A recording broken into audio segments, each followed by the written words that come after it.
아이폰이 그 iOS가 한번 업데이트가 되고 나서 되게 느려진 것 같아요. 아이폰 쓰는데 한번 그 업데이트 가끔 한 번씩 되거든요.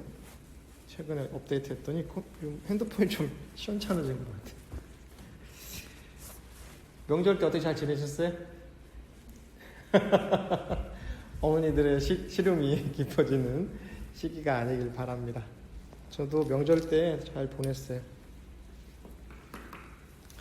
저는 이제 사실 태어난 데는 서울이에요. 저도.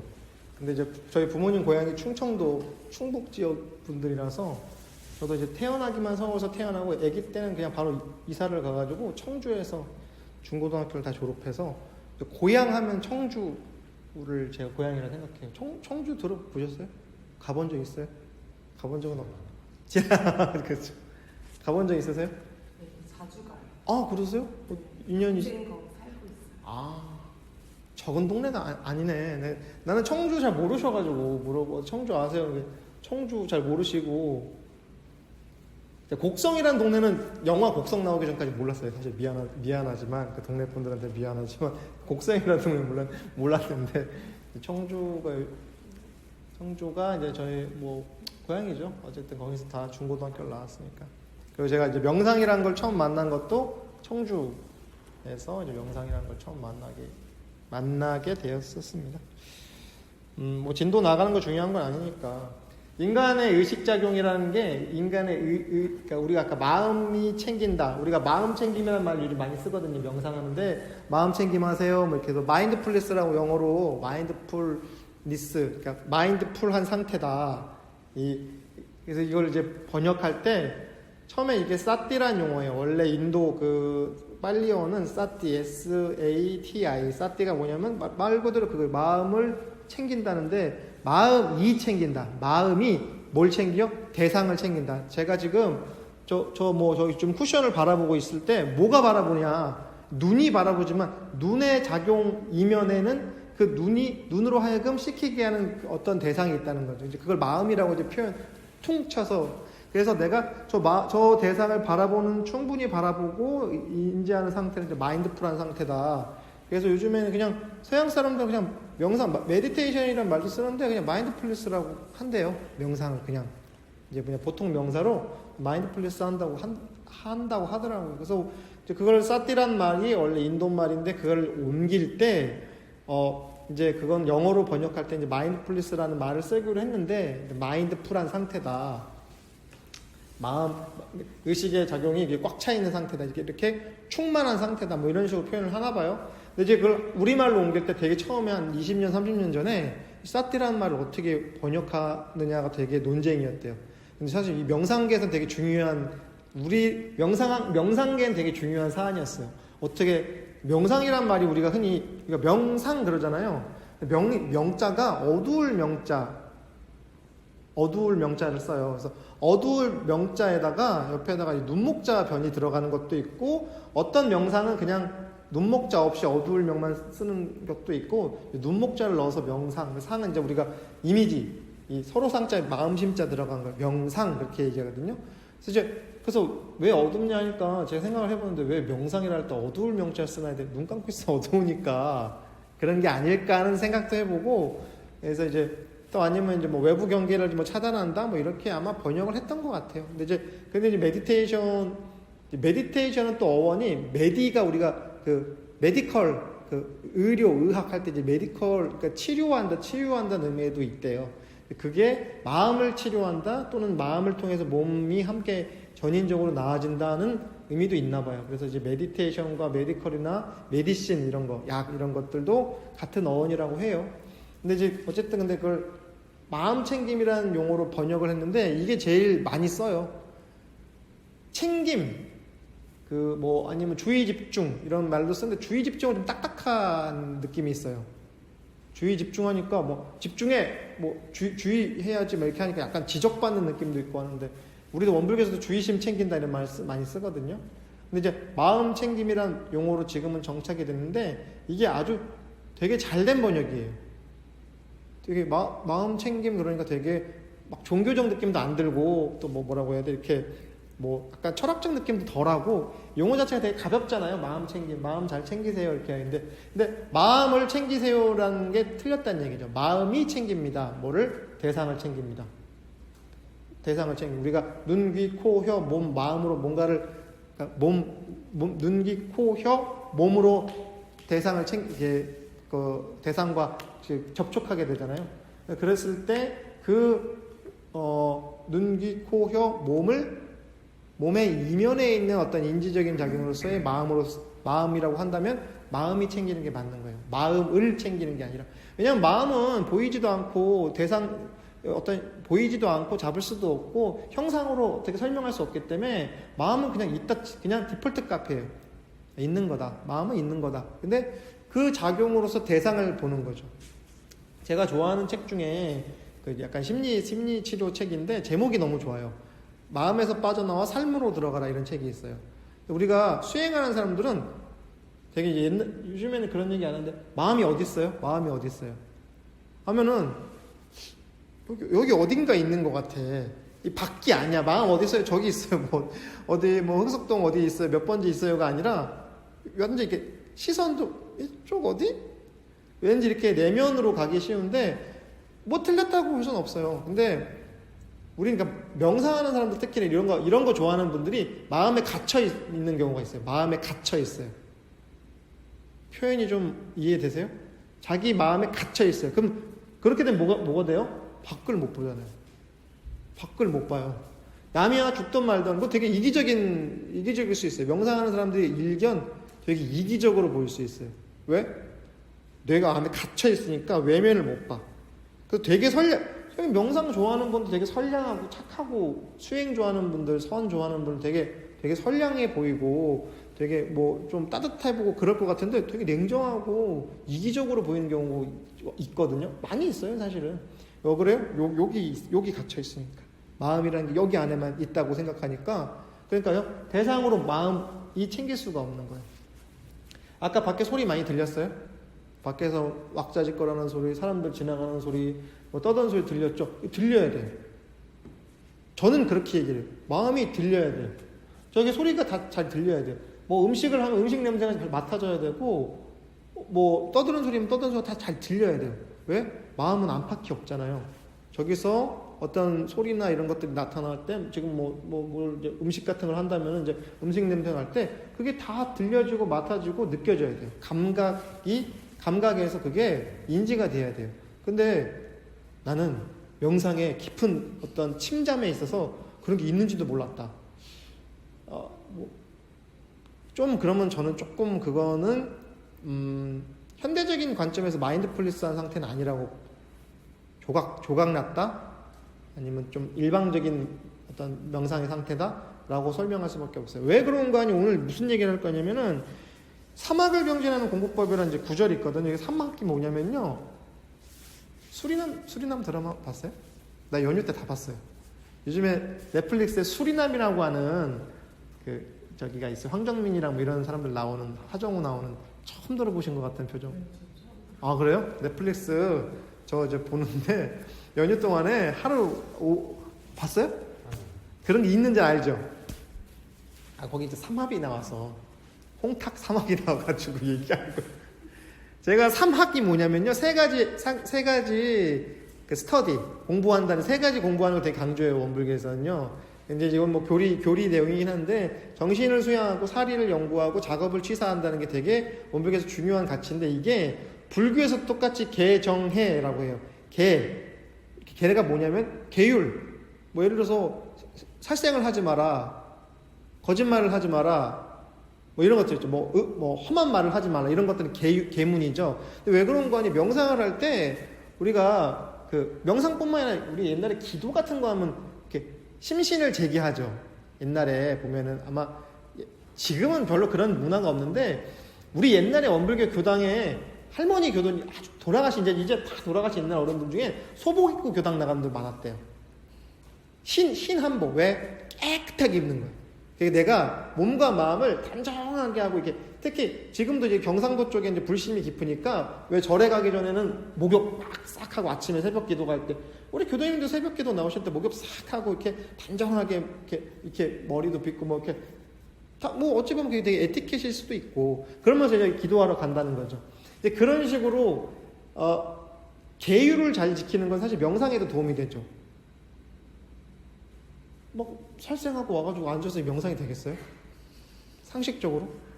막 아까 동물 얘기를 했는데 동물 막 괴롭히고 그런 사람도 있잖아요. 막 동물 막 학대하고 그런 사람들은 일단 명상이나 수행 같은 걸 하겠다는 생각도 안 하겠지만 그러고 왔으면 마음이 불안해서 마음을 관리하기 위한 여러 가지 제반 조건이 있겠죠. 그럼 어때요? 주변을 정돈하는 거예요. 요즘은 미니멀한 삶 같은 거 얘기 많이 하잖아요. 그렇죠? 1년 동안 안 쓰는 물건은 일단 처분해야 된다. 뭐 예를 그런 것. 내가 올 한 해를 놓고 봤을 때 한 번도 쓰지 않는 물건은 앞으로도 쓸 일이 없겠다. 그게 어떻게 보면 큰 범죄에서는 계율에 해당해요. 내가 착한 일을 하고 나쁜 짓을 하지 않는 정도가 아니라 내 주변을 잘 정리하는 거죠. 그래야 명상이나 수행을 하는 조건을 갖추기가 용이하겠죠. 상대적으로. 물론 명상이라는 게 제가 늘 얘기하지만 어떤 특정한 조건이 있는 게 아니라고 해도 현실적으로. 두 번째 그 정은 뭐냐면요. 그러니까 말 그대로 고요하다는 의미도 있고 정해 있는 거예요. 어쨌든 명상하려면은 이렇게 앉아서 한 번은 뭔가 어떤 특정한 데에 집중하는 시간을 가져야 돼요. 그걸 정이라고 하죠. 정할 정자를 쓰죠. 해는 뭐냐면 지혜, 반짝이는 위즈덤. 이 세 가지를 갖춰야 된다는 얘기예요. 그러니까 수행을 했는데 세 가지가 길러져야 돼요. 세 가지를 자연적으로 이렇게 보면 돼요. 수행을 한다는 게 세 가지를 쌓는 걸 수도 있지만 수행을 하다 보면 세 가지가 저절로 생기는 거죠. 그래서 어때요? 수행을 할수록 삶이 단순해지죠. 수행을 할수록 삶이 단순해지죠. 단순해져야 하고 단순해져요. 삶을 단순하게 사세요가 아니라 수행을 하다 보니까 단순해지는 거예요. 삶이 점점 단순해져. 네, 그러니까 미니멀하게 되는 거예요. 그렇죠? 저 이 셔츠 10벌 있어요. 색깔만 다르고요. 물어봐서 얘기하는 거예요. 이 셔츠가 10벌이 있어요. 똑같은 게. 색깔만 달라. 이걸 일부러 10장을 샀어요. 옷 갈아입기 귀찮아가지고. 교복 입듯이 하려고.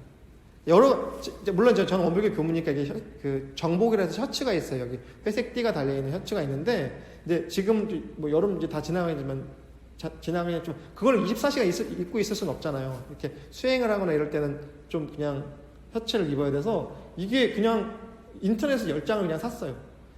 처음에 한 2장인가 3장을 샀는데, 그냥 괜찮더라고, 입기. 그리고 이게 주름이 안 져서 다릴 필요도 없어요. 저는 다리미질, 제가 이제, 지금은 덜 그런데 늘 다려 입었어요. 풀 매겨가지고. 스프레이 풀 뿌려서, 스프레이 풀도 이거 그냥 여담인데, 일제게 되게 좋아, 일제게. 그래서 저는 이제 교당에서 근무할 때 그 법복이라고 해서 의식복이 있어요. 하얀색, 회색, 이렇게 큰 법복이 있어요. 가운 같은 거. 그럼 그걸 다 풀 매겨서 다 다려 입었어요. 좀 약간 근데 이게 할 말은 아닌데, 제가 나이 한두 살 먹다 보니까 너무 귀찮은 거예요, 다리미질하는 게. 너무 귀찮아, 이게. 그래서 저는 이 다리미질 꾸깃한 옷을 이제 못 입겠더라고요. 원래 좀 까탈스러워서.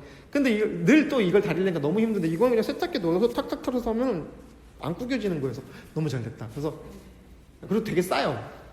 이거, 내가 여기 옷 팔려고 하는 건 아닌데, 10,000몇천 원밖에 안 해. 그래서 몇 장 사고 하다 보니까 그냥 색깔만 다른 거를 10장을 사게 됐어요. 2-3년 사이에. 그래서 그냥 돌아가면서 입어요.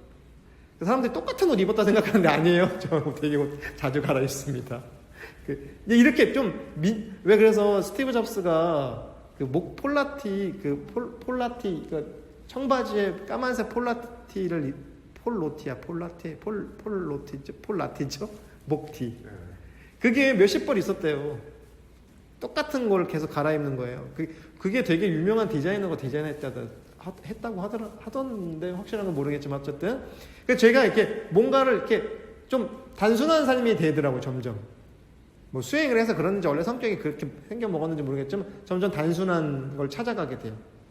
뭐 또 정이란 것도 그렇죠. 고요해지죠. 우리가 전라도 사투리에 속 시끄럽단 말 쓰죠. 전라도 사투리에 속 시끄럽게 왜 그래 이런 얘기 해요. 되게 좋은 표현이. 속이 시끄럽잖아. 우리가 늘 잡념에 빠져 쓰면 시끄럽잖아요. 분별해야 되고 이럴까 저럴까 뭐 오늘 뭐 하다못해 점심 뭐 먹을까 짜장 먹을까 짬뽕 먹을까 에라 짬짜면을 먹자 이렇게 되는 거잖아요. 속 시끄러운 일이 적어지는 거죠. 그리고 어때요? 속 시끄러운 일이 적어지니까 어때요? 지혜롭게 되는 거죠. 단순하게 보니 이게 단순 명료한 삶을 살다 보면 당연히 지혜로운 사람이 있죠. 지혜로운 사람들 치고 복잡하게 얘기 안 해요. 왜 학자들 뭐 설명할 때 되게 어렵게 얘기하고 복잡하게 얘기하면은 모른다는 얘기예요. 저 사람이 뭔 얘기를 하는데 못 알아듣겠어. 저 사람 자기도 모르는 얘기야. 제가 대학원 다니고 할 때 우리 지도 교수님이 그 얘기 되게 좋은 얘기가 뭐냐면 자기 뭘 공부했을 때 이걸 정말 자기 걸 만들고 싶으면 가르쳐야 된다는 거예요. 그러니까 여러분이 이거 가르칠 줄 알면 이제 다 배운 거예요. 예. 그런 거죠. 정말 체득하면 그래서 정말 단순한 어떤 지혜로운 건 되게 단순하거든요. 복잡하지 않습니다. 진리는 복잡하지 않아요. 어렵지 않아요. 어떤 관문을 막 넘어서고 하는 건 무협지 같이 뭐 몇 갑자에 무공을 쌓고 뭐 누구를 해치우고 막 이렇게 그 옛날에 드래곤볼이라는 만화가 있었어요. 아마 아드님들 많이 읽었을 거예요. 드래곤볼 아시죠? 드래곤볼 이건 좀 알죠? 한 명 쓰러뜨리면 또 나오네. 적이 나중에 뭐 어때 막 계속 막 온 우주에 뭐 신이랑도 막 싸우잖아요. 근데 이렇게 이거는 단계를 깨는 게 아니에요. 단순합니다. 명상에서 맛볼 수 있는 경지는요 단순하고 어렵지 않아요. 그래서 명상을 자꾸 어렵게 가르치면 좀 자기도 잘 모른다고 할 수도 있지 않을까 하는 좀 감히 그런 얘기를 해요. 저도 되게 어렵게 얘기해서 늘 걱정입니다. 근데 이제 이걸 좀 더 확대해서 해석하면요 우리한테는 세 가지 정신작용이 있다는 거예요. 뭐냐면요 우리가 이제 원불교로 표현하면 우리가 흔히 정신적 작용이 있어요. 흔히 말하는 정신, 우리가 정신 차려 할 때 이 정신, 그 정신 뭐냐면요, 그거는 그냥 이거다 저거다 따지기 이전에 거. 이 소리가 들렸죠. 이거를 듣는 그 순간에는요, 저 소리는 40cm 정도 되는 대나무 조각에서 맞춰서 나온 소리, 이 생각 안 하죠. 그냥 딱 하는 순간 그냥 딱 들어서 알아요. 그렇죠? 알죠? 이거 알죠? 아니 뭔지 모르겠지만 이게 뭐예요? 이게 설명하라는 건 모르겠는데 제가 지금 여기 손가락을 들었을 때 이걸 보고 아는 작용. 이건 분별하지도 않고 머무르지도 않아. 보고 아는 작용이죠. 여기 정신작용이에요. 그냥 보면 아는 거 있죠? 들으면 들리고 보면 알고 맛있는 사과, 음식, 과일 뭐 좋아하세요? 사과를 한 입 딱 넣었을 때, 이 달콤한 사과를 한 입 딱 넣었을 때 알죠? 근데 요게 거기서 그쳐야 되는데, 이거는 무슨 뭐 아오리 사과야 뭐 이런 거 있죠. 사과 종류 있잖아요. 국광이야. 옛날에 후지 이런 거 있어. 요즘도 그런 거 사과 먹나? 홍옥 이런 거, 홍옥 빨간 거 있잖아요. 이런 거.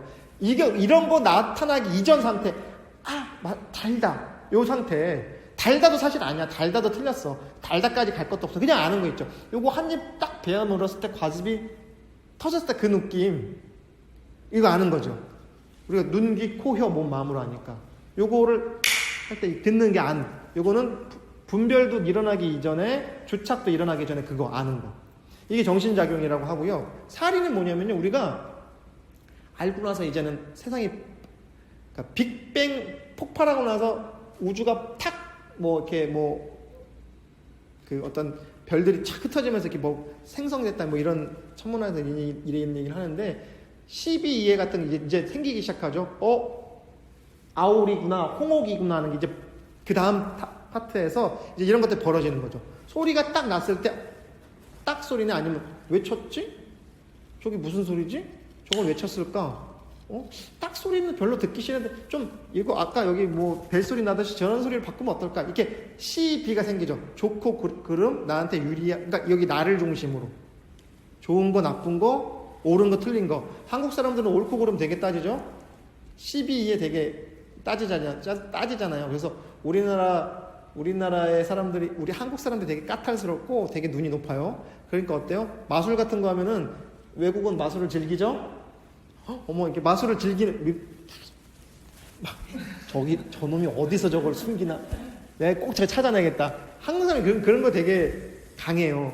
뭐 예를 들어서 어떤 새로운 영화나 이런 거 나오면은 막 천만 돌파하는 것도 있지만 되게 비판, 저 영화는 뭐가 이랬고, 뭐 팩트가 틀렸고, 뭐 역사적인 고증이 틀렸고, 그러니까 한국에서 뭘 만들려면 되게 정신 바짝 차리고 해야 되죠. 그만큼 어때요? 되게 깨어 있는 거죠. 좋게 말하면, 긍정적인 부분으로 말하면은 12이에 밝은 거죠. 그리고 원불교적인 관점에서 대소유무가 있다는 거예요. 어떤 현상에는 반드시 대소유무가 있다. 그 대소유무가 뭐냐면 한 사람이 이렇게 있을 때 이 사람은 그러니까 한 전체적인 측면에서는 대죠. 하나의 큰 덩어리. 근데 어때요? 뭐 내가 이 하나의 대인데 팔, 손톱, 뼈, 관절, 무릎, 허리 이렇게 부분 소주제별로 묶을 수 있죠. 제가 어떤 생각이 일어났다 사라졌다 어때요? 생각이 있을 땐 유고 없을 땐 무죠. 이건 계속 내가 생명이 붙어있는 한 계속 이루어지는 사건들이 벌어져요. 정신적 사건들, 이벤트가 벌어지는 걸 살이라고 할 수 있어요. 살이. 그리고 이건 뭐냐? 이걸 할 거냐 말 거냐 판단하는 건 또 그 다음 뭐 작업이라고 하죠. 작업 건다 할 때 그런 작업이 아니라 워크. 이제 이 정신적 작용을 실현하는 거죠. 그래서 이거를 심리적인 작용, 심리학에서는 지정의라고 해요. 지정의. 많이 들어보셨죠? 지적 작용, 정서 작용, 그리고 그거에 대한 의지적인 작용. 이거 의지적으로 밀어붙이냐 마냐. 우리가 어느 한 부분, 이 세 가지 작용, 정신적 작용 중에 어느 한 부분만 강조하면요, 인격적으로도 문제가 생기게 되죠. 지적 작용만 계속 추구하게 되면 어때요? 아까 말한 대로 그거예요. 타인의 삶에 대해서는 관심이 없어.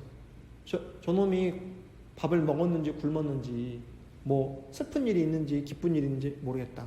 그러니까 어때요? 아까 말한 대로 마음속에 갇혀요. 지적 작용을 계속 추구하다 보면 어때요? 자기 스스로 마음속에 갇힐 확률이 높아요.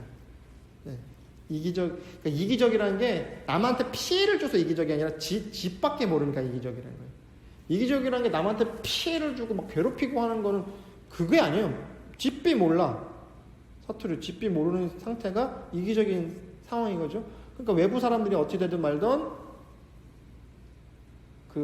이제 요즘에 이제 좀 이렇게 약간 사회적인 문제기는 요즘뿐만 아니라 양극화가 심해지잖아요. 예. 뭐 저 사람들이 그 해외 뭐 빌 게이츠나 이런 사람들은 어마어마하게 기부하죠. 기부 엄청 많이 해요.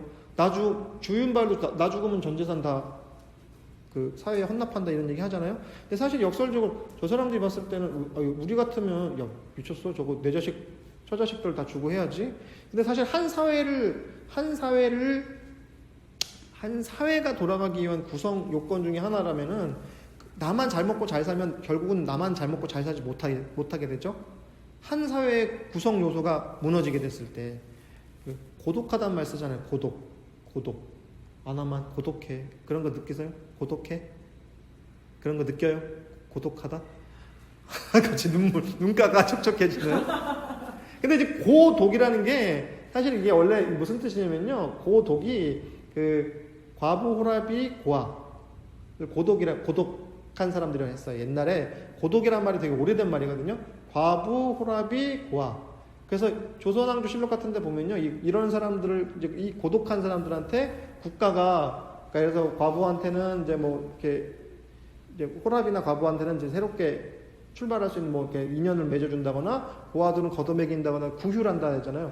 그런 것들에 대한 내용들이, 뭐 왕이 막 고민하고, 뭐 국가에 뭐 이런 일이, 과부와 호랍이 많이 생기면 어떡하냐, 뭐 이런 거, 토론 많이 하거든요. 궁에서. 이제 그런 것처럼, 고독한 자가 없게 하는 게 되게 중요한 거거든요. 그러니까 어때요? 아까 빌 게이츠나 이런 사회 초재벌들 억만장자가 아니 조만장자잖아요. 조만장자. 우리나라도 있어요. 조만장자. 있잖아요. 있죠. 이제는 뭐 억만장자 갖고는 안 돼. 조만장자. 이런 사람들 어때요? 그 재산을 고독한 사람들한테 제공하는 거죠. 그래 어때요? 내가 그래야 더 벌 수 있어. 역으로. 되게 욕심이죠. 어찌 보면. 그 사람들이 일정 부분의 역할을 해줘야만이 나의 재화가 더 확대된다는 걸 아니까 어때요? 재산을 막.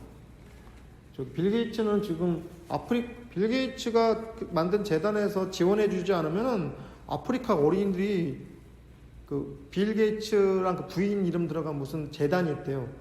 그 재단에서 아프리카 어린이들에 대한 무슨 예방접종 이거 지원을 안 해주면은 아프리카 아이들의 몇 프로가 죽을 수도 있대, 당장. 내일 당장이라도.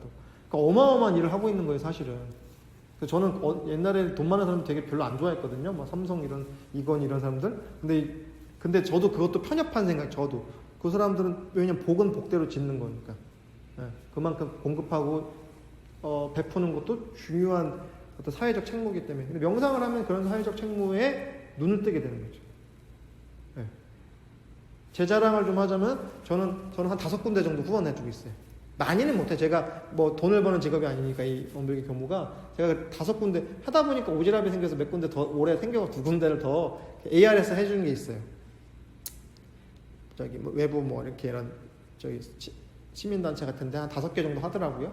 근데 이제 뭐냐면 그게 저는 제가 사회적 책무를 다하는 거라고 봐요.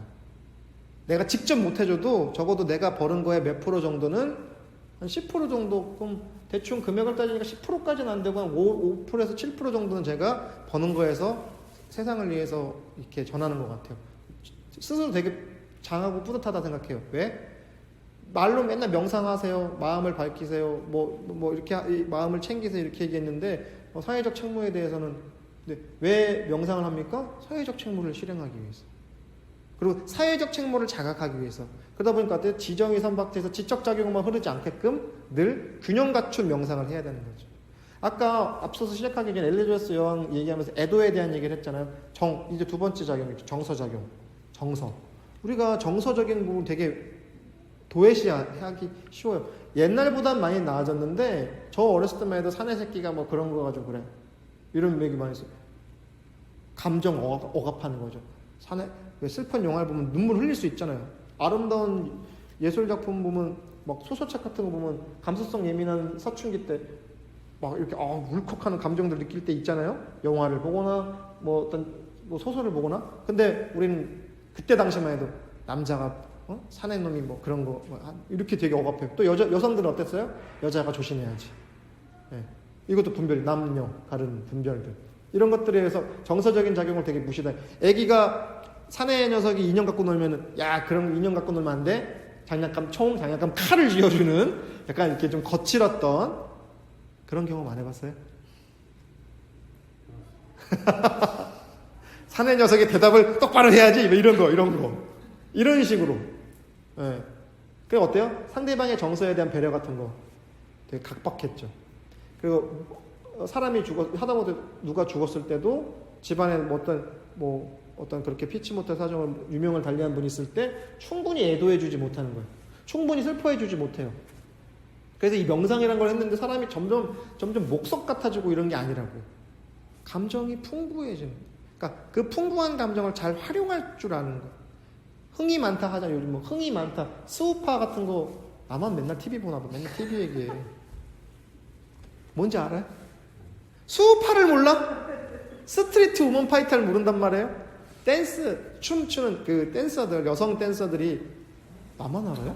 그건 아세요? 누구 좋아하세요?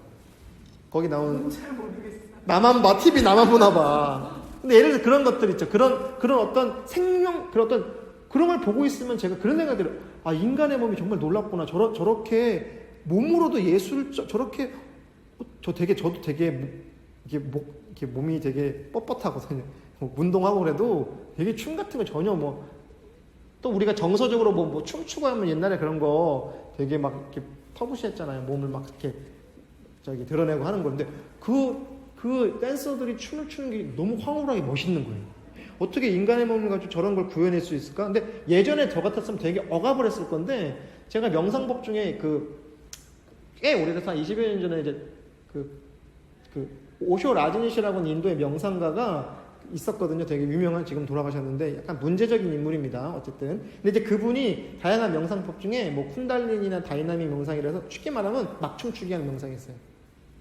20분, 30분, 1시간 음악 틀어놓고 막 춤을 추게 시키는 거예요. 우리가 명상하면 이렇게 고요히 앉아있는 거, 이런 것만 생각하는데 아니거든요. 근데 음악을 틀어놓고 거기 이제 라즈니스 제자분이랑 이제 워크숍 같은 데 갔더니 음악을 하나 이렇게 틱 틀어놓고 옛날에 이따만한 거 아세요? 카세트 데크라고 이런 거 들고 다니는 거 있어요. 거기다 테이프 꽂고 틀어줘서 이상한 음악이 막 인도 음악 같은 거 나와. 그럼 춤을 추래요. 그 무슨 춤을요? 아무 춤이나 추세요. 처음에 진짜 되게 멘붕이었어요. 왜? 내가 내 몸을 움직이지 못하고 억압하고 있는 나를 발견한 거예요. 그 뭐야? 나의 정서를 내가 파악하지 못했던 거죠.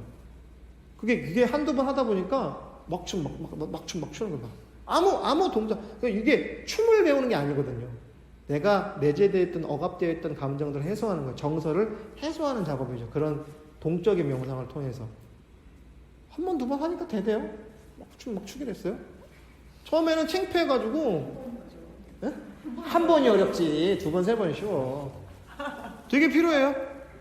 그리고 뭐 그런 명상, 막 이렇게 아무 말이나 하게, 뭐 집어리실 명상 같은 건 아무 말이나 하게 하는 거, 하는 게 있죠.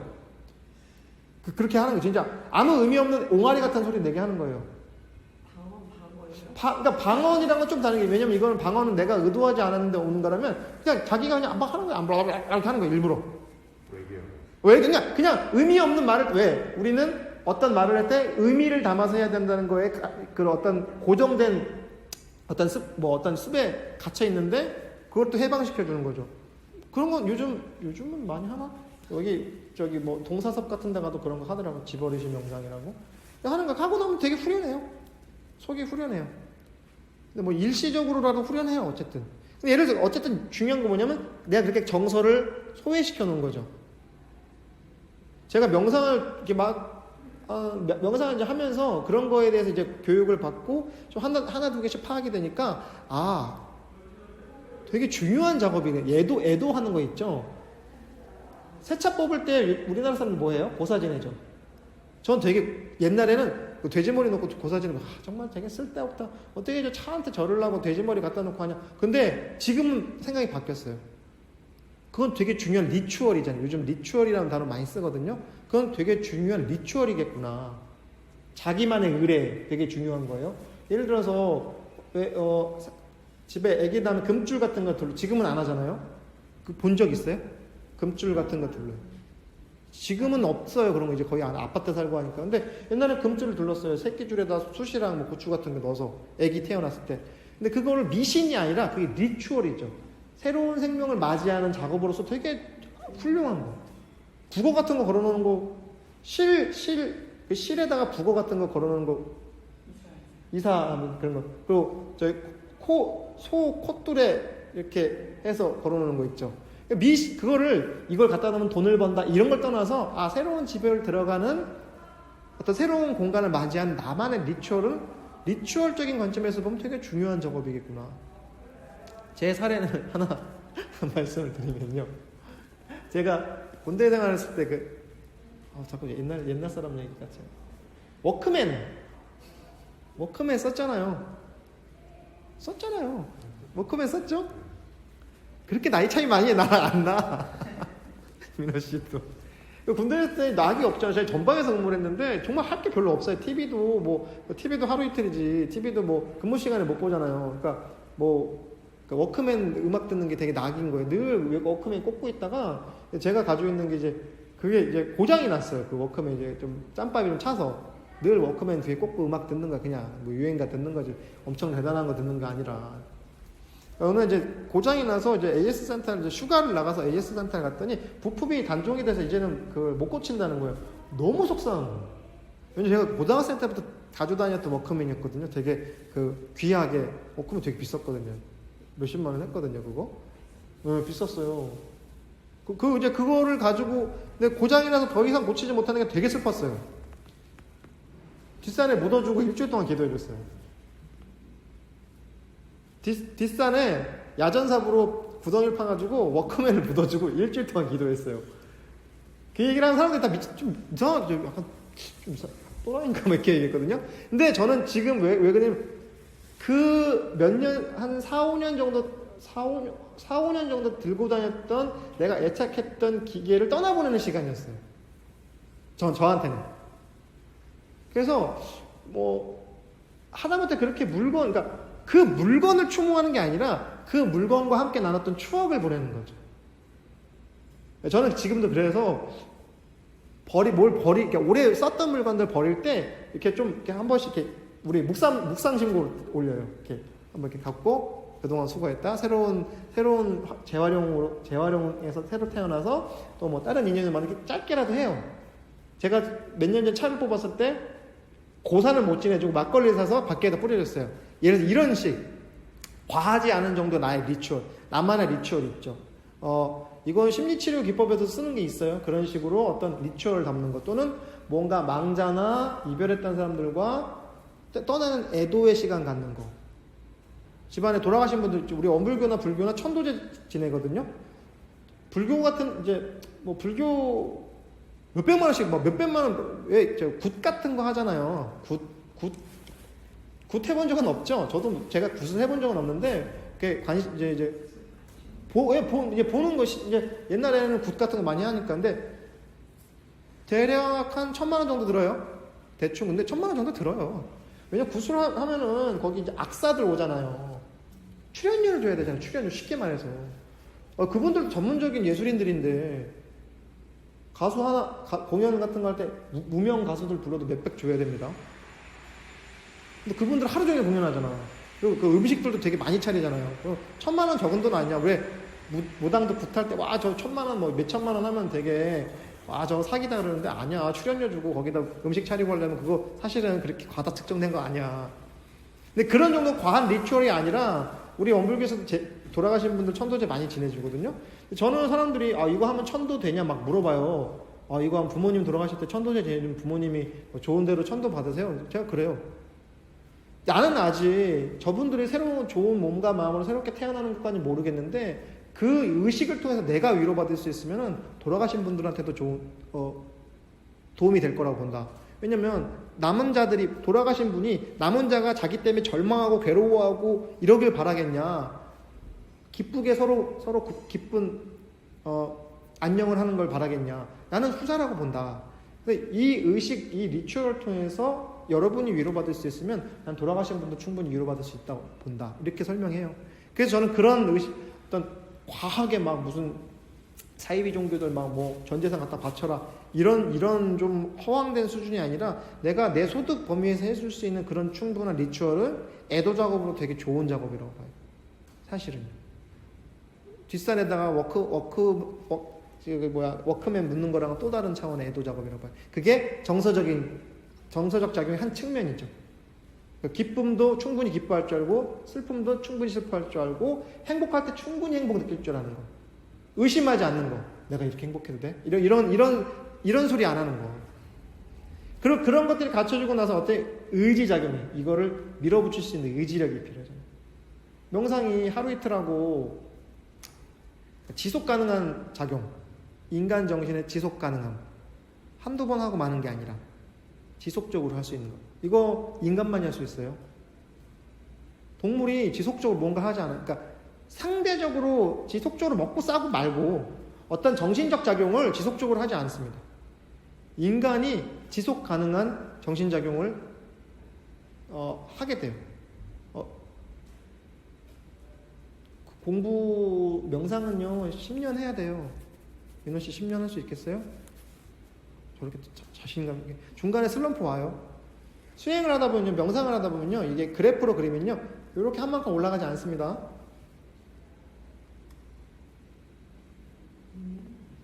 이렇게 돼요. 그래프가 완만하게 올라가잖아요. 절대 그렇지 않아요. 중간에 어느 정도, 어떨 때는 우! 하다가 정체. 아니면 어떨 때는 아예 하다가 다시 쑥. 이렇게 불규칙하게 그래프가 올라가지, 내가 열심히 했으니까 계속 올라가겠다. 명상뿐만 아니라 인간관계도 그렇죠?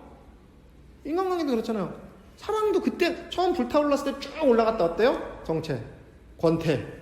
다시 어떤 계기를 만나서 또 다시 올라가거나, 여행을 갔다 오면서 다시 돈독해졌다가 또 정체. 이게 인간관계뿐만 아니라 모든 우리가 관계 맺는 것들과는 그런 그래프를 불규칙하게 그리는데 명상도 마찬가지입니다. 근데 명상은 안 되면 되게 실망해.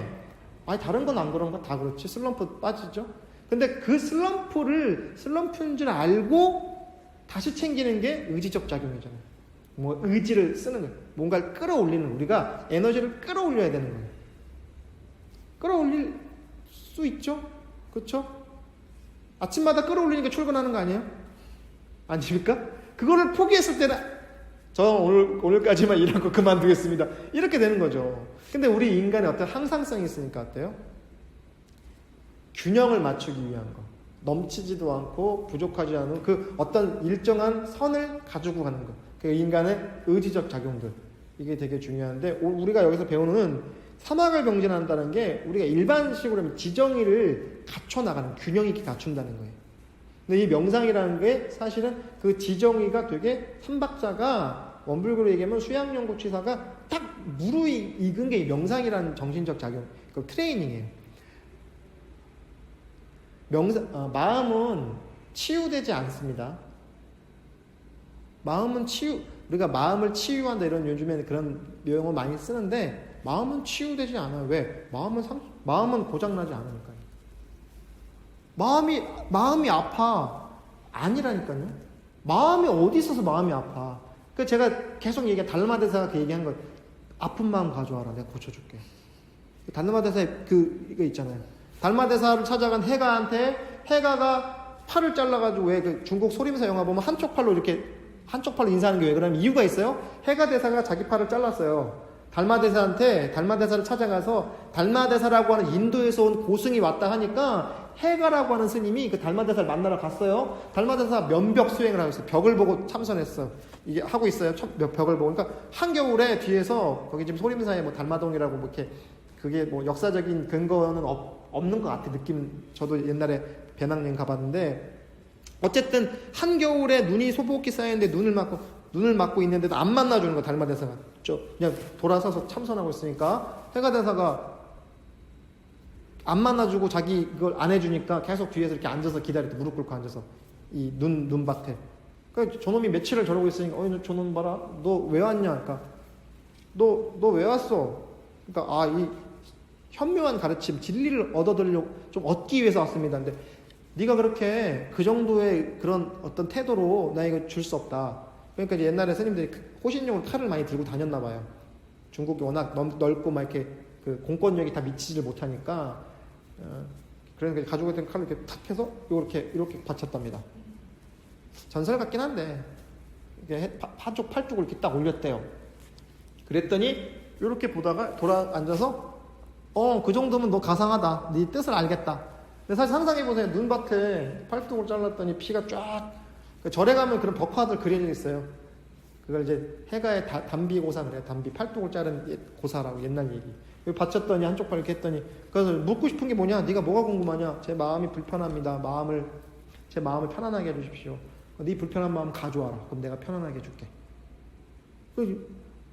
뜨악했을 거 아니에요? 내 팔 속았네.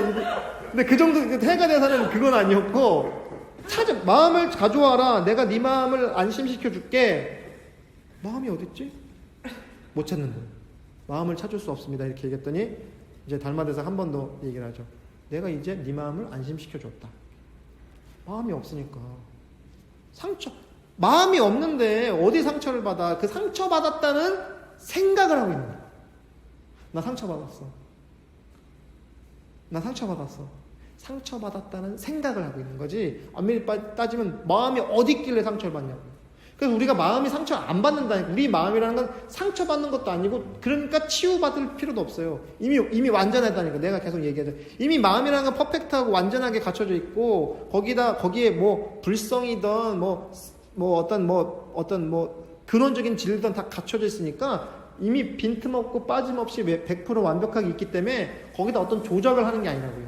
그래서 마음을 잘 갖고 와야지. 마음이 어디 있는데 갖고 이것도 못 가꾸는데. 이것도 우리가 나이가 먹으면 생로병사의 이치를 따라서 변화하는 게 당연한 이치인데 마음을 어떻게 가꾸고 마음을 굳게 먹으라고 하나만 하는 소리 있죠. 마음을 굳게 먹으세요. 뭘 먹어? 밥도 안 먹는데 마음을 굳게 먹어. 마음은 상처받지 않기 때문에 치유받을 것도 없어. 근데 뭘 할 수 있냐면요. 마음은 훈련할 수 있어요. 우리 엄불교에서 용어 중 훈련이라는 말 쓰거든요. 사람들이 되게 그래요. 뭐 예비군 훈련도 아니고 군사 훈련도 아니고 왜 훈련이라는 말을 쓰냐고. 트레이닝이거든요. 우리 훈련이라는 말 많이 쓰잖아요. 마음은 훈련할 수 있어요. 마음은 훈련을 할 수 있어요. 계속 지금 매주 와서 앉죠. 여러분 마음 훈련하는 거예요. 마음을 훈련 중에 계신 거예요. 그 어때요? 일종의 습관화하는 거예요. 정기적인 명상을 하는 거에 대한 트레이닝. 그 마음은 훈련은 가능한 대사. 그러니까 마음은 훈련도 사실 굳이 그런 논리라면 아예 마음을 찾을 수도 없고 볼 수도 없는데 어떻게 훈련을 해요 하지만 그런 식의 어떤 트레이닝을 할 수 있다는 거죠. 치유하고 뭐 마음을 뭐 굳게 먹고 아니에요. 마음은 챙기는 게 아니랬죠. 마음이 챙기는 거죠. 네, 되게 중요한 얘기인데요. 이런 건 좀 적어도 되는데 녹음을 하고 있으니까 나중에 유튜브에서 들으시면 됩니다. 혹시 질문이 있으십니까? 마음이 부처라고 했잖아요. 네. 그러면 마음이 챙기는 거라면 마음이 깨달은 이거를 네. 마음이 이거를 네네 그렇죠. 갖고 마음이 지금을 갖단 말이에요. 네네 그렇죠. 그러면 그 마음이 본 그게 부처라는 거잖아요. 그래서 애도 부처고 애도 부처인. 좋은 질문이에요? 제가 아까 지금 이렇게 손을 하면서 네. 그거를 깨달았는데 그게 맞는 거라는 건데 좀 여쭤보세요. 우리가 용심법이라는 그러니까 불교에서 무슨 말 하냐면 마음 일체 유심조다. 일체가 마음 짓는 바다 이런 말 들어보셨어요? 일체 유심조. 그게 뭐 마음 먹은 대로 된다 아니에요. 일체가 마음이 짓는 거란 뜻이지 마음 먹은 대로 되는 겁니다. 그게 아니 그거는 그냥 다른 얘기고 그냥 그걸 그냥 뭐 심상사성 그래요. 마음 먹은 대로 이루어진다는 거는 이제 그거 다른 뜻이에요. 일체가 유심조는 이 모든 게 마음이 지어낸 거다 이런 뜻이에요. 근데 이제 거기서 원불교는 한 마디 더 하거든요. 용심법. 그러니까 마음을 쓰는 법이다. 마음은 쓰는 거지 만들어내는 이미 마음이 있잖아요. 우리가 그러니까 부처는 쓰는 거예요. 작용하는 거예요. 쓰는 거예요. 이미 내가 부처이기 때문에 부처로 살면 돼요. 부처로 밥 먹고 부처로 똥 싸고 부처로 사랑하고. 근데 우리는 어때요? 부처님이 똥을 싸? 저 초등학교 때 제가 짝사랑했던 여자 선생님이 계셨거든요. 화장실에서 나온 걸 봤어요. 난 선생님 나는 선생님이 똥 싸는 줄도 몰랐어. 나 되게 순진했죠. 초등학생 때. 숨 씻고 나온 거 아닐까요? 아 그래요? 화장실 아직까지 가신 게 아닐까? 그분 원래 화장실 안 가는 건가? 안 가는 사람. 안 가는 사람이었는데 내가 오해를 했나? 근데 어때요? 선생님은 어떨 거라는 이미지를 갖고 내가 선생님을 보니까 어때요? 나의 틀로 보는 거예요. 선생님이란 대상을 이미 내가 만들어놨어요. 그러니까 어때요? 내 틀에서 선생님을 보는 거야. 근데 우리는 어때요? 부처, 성인이란 틀이 있어서 보니까 아 부처는 저럴 거야. 부처는 이렇게 할 거야. 예를 부처는 뭐 화도 안 낼 거야. 아니 부처를 쓰는 우리는 용심, 용불이잖아요. 부처를 쓰는 관점에서 부처님도 똥 싸고 부처님도 밥 먹고 그러니까 부처로 밥 먹고 부처로 똥 싸고 부처로 사랑하고 부처로 화내고 부처로 잠들고 부처로 일어나는 거예요. 마음이 챙기듯이 부처가 챙기는 거예요. 근데 부처를 챙기는 게 아니라고. 그러니까 부처는 쓰는 거예요. 부처는 쓰는 거예요. 부처님을 어디 법당에다 모셔놓은 우리는 부처 그러면 어때요? 금색의 이렇게 휘황찬란한 불상을 생각하는데 그건 어때요? 그건 붓다 이미지잖아요. 우리가 붓다의 이미지지. 그게 어때요? 대상이 생겨보니까 어때? 못 믿겠어. 아 부처님은 절해야지. 절해야 돼. 저 밖에 절해야 돼. 막 이렇게 막 풍채도 좋고 막 옷 이렇게 입어가지고 뭐 머리에 막 이렇게 머리 입고 뒤에 막 후각 막 있어야 되고. 그럼 붓다의 이미지지 부처 아니라. 그러니까 옛날에 선사들은 어때요? 불상을 좀 과격한 선사들은 어때요? 불상을 깨부신 거죠. 불상을 깨부셨더니 우상 파괴가 아니야. 그건 우상의 파괴가 아니라고. 붓다의 이미지는 우리가 속고 있잖아요. 붓다의 이미지라고 내가 생각한 붓다. 아까 생각. 부처를 이렇게 생각하는 거예요. 그러니까 어때요? 일생 부처의 본 모습을 못 봐. 밖에서 찾잖아요. 부처는 이럴 거야 라는 생각에서 찾잖아요. 이상적인 어떤 대상이 있죠. 그러니까 어때요? 배신감 느낌 어때요? 부처가 날 속였다 그래. 부처가 언제 자기를 속였나? 자기가 만든 대상에 속은 거지. 부처님이 언제 날 속였어? 지들이 만들어 놓고 쇠로도 만들고 돌로도 만들고 나무로도 만들어 놓고 지그들이 속았대. 자기는 안 속였는데. 이상형 같은 거 있잖아요. 이상형. 연예인 누구 좋아해요? 여자 연예인. 연예인 안 좋아해? 아이고 그나마 아무나 얘기해봐. 아무나 상관없어요. 갤가도? 누구? 아 원더우먼. 그런 스타일 좋아하시는구나. 원더우먼 나 왜 알지? 나 맨날 영화 보고 TV 보나 봐. 진짜. 근데 그런 대상, 원더우먼 역할하는 그런, 그러니까 나의 이상형, 만나본 적 없죠, 그 배우. 그 이미지만 알고 있어. 부처님 만나본 적 없죠. 그러니까 어때요? 이미지 속의 부처님만 생각나는 거예요. 대종사님 만나본 적 없죠. 이미지 속의 대종사님만 보고 있는 거예요. 그럼 어때요? 실제 어떻게 만나요? 여기 있잖아요, 여기. 부처 어떻게 만납니까? 여기 있잖아요, 여기. 설화시움 스님 부처를 다 가지고 계시나요? 가지고 계시잖아요. 그러니까 어때요? 이제는 더 찾을 게 없어. 그러니까 어때요? 용심인 거예요. 용불인 거예요. 이제 쓰면 돼요. 그러니까 부처가 밥 먹고, 부처가 대화하고, 부처로 만나고, 부처로 헤어지고, 부처로 사는 거예요. 네, 용심이니까. 쓰는 거니까. 쓸 용자잖아요. 그래서 이제 많이 쓰시는 거예요. 제가 지지난주 퀴즈 낸 거 이제 생각났어요. 얘기 듣고. 이거 부처냐고 제가 물어보지 않았어요? 시계?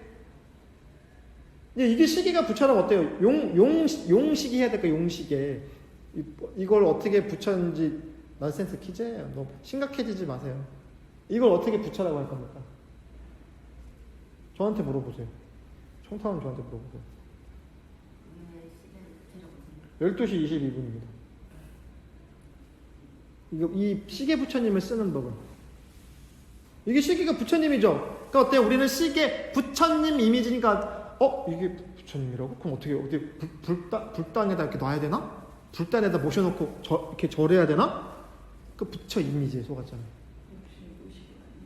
모시고 다니고 요즘에 비싼 시계는 어때요? 차지도 못하죠. 기스난다고 차지도 못하잖아요. 요거 미밴드 이거 한 5만원 4, 5만원밖에 안 하니까 얼마나 부담 없고 좋아. 그런 거 아니죠. 그 얘기 하려고 하는 게 아니죠. 이 시계 부처는 어때요?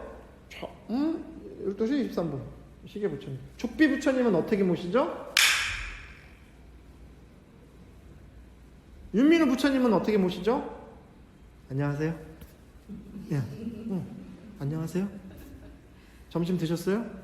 먹었습니다. 안 먹었습니다. 작용하는 거. 근데 어때 우리 시계가 왜 부처지? 저 시계 비싼 거라서 부처처럼 비싼 거라서 몇 천만 원씩 하는 건가? 이거 분별하는 망상, 이미지에 속는 거예요. 시계 부처님 12시 23분. 청타님 부처님 어떻게? 네, 안녕히 가세요. 그쵸? 이 작용하는 거. 안녕히 계세요. 안녕히 가세요. 그러니까 어때요? 부처님이 연꽃을 드니까 가섭이 미소 짓는 거예요. 그 화두가 그렇게 풀릴 수 있는 거예요. 이게 실마리를 알려주는 거예요. 그런 넌센스 퀴즈들이 있어요. 근데 그런 퀴즈를 알고 나면은 알고 나면 되게 후련하잖아요. 그게 내 삶을 돈을 벌어주지도 않고 뭐 다른 걸 명예와 권력을 주진 않지만 얼마나 후련해. 퀴즈를 풀었을 때, 넌센스 퀴즈를 풀었을 때 그 어떤 리프레시 되는 거 있잖아요. 그런 체험들이 일종의 견성의 체험이라고 볼 수 있는 거죠. 왜? 발상을 뒤집어 버리는 거니까. 예측을 불허하는 거니까. 그렇습니다. 혹시 또 질문 있으세요? 질문 있으세요? 민호 씨 질문 있어요? 겔가독 같은 스타일 좋아하시는구나. 저도 좋아합니다. 멋있잖아요. 원더우먼. 일주일 동안 잘 지내시고요. 또 다음 주에 또 뵙도록 하겠습니다. 마치겠습니다. 요거는